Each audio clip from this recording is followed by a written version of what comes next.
देवेंद्र फडणवीस सरकारची वर्षपूर्ती. फडणवीसांनी 5 डिसेंबर 2024ला घेतली होती मुख्यमंत्री पदाची शपथ.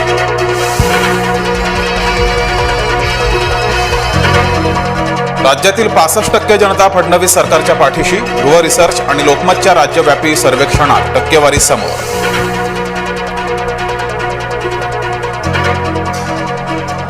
फडणवीस सरकारच्या वर्षपूर्तीचा लेखाजोखा, राजकारण पत्रकारितेतील विचारवंत करणार विश्लेषण.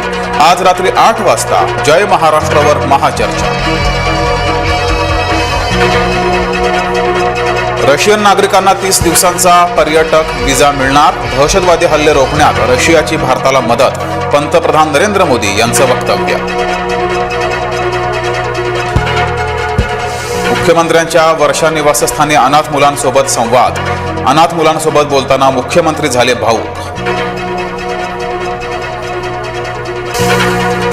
वर्षपूर्तीवरून अंबादास दानवेंचा सरकारला टोला. घपले करण्यास घाबरणार नाही, महाराष्ट्र आता थांबणार नाही, ट्विट करत दानवेंचा घणाघात. वरळीमध्ये कामगार युनियनवरून भाजपा आणि ठाकरे गटात वाद. कामगार संघटनेचा बोर्ड लावण्यावरून वाद. आम्ही कामगारांच्या बाजूने उभे राहणार, भाजपाची भूमिका. मतमोजणी 21 डिसेंबरलाच होणार, नागपूर खंडपीठाचा निर्णय. सर्वोच्च न्यायालयाकडून कायम. महापालिकेचं बिगुल 20 किंवा 22 डिसेंबरला वाजणार. उच्च आणि तंत्र शिक्षण मंत्री चंद्रकांत पाटलांचे सुतोवाच. राष्ट्रपती भवनात पुतीन यांना गार्ड ऑफ ऑनर. राजघाटावर महात्मा गांधींना केलं अभिवादन. भारत रशियात आज महत्त्वपूर्ण करारांवर स्वाक्षरी होणार.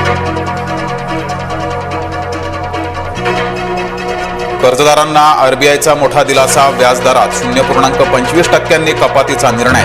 रेपो रेट 5.25% खाली. दिल्लीच्या रामलीला मैदानावर मवियाचं आंदोलन. 14 डिसेंबरला होणाऱ्या आंदोलनाचं उद्धव ठाकरेंना निमंत्रण. उद्धव ठाकरे दिल्लीला जाणार, सूत्रांची माहिती.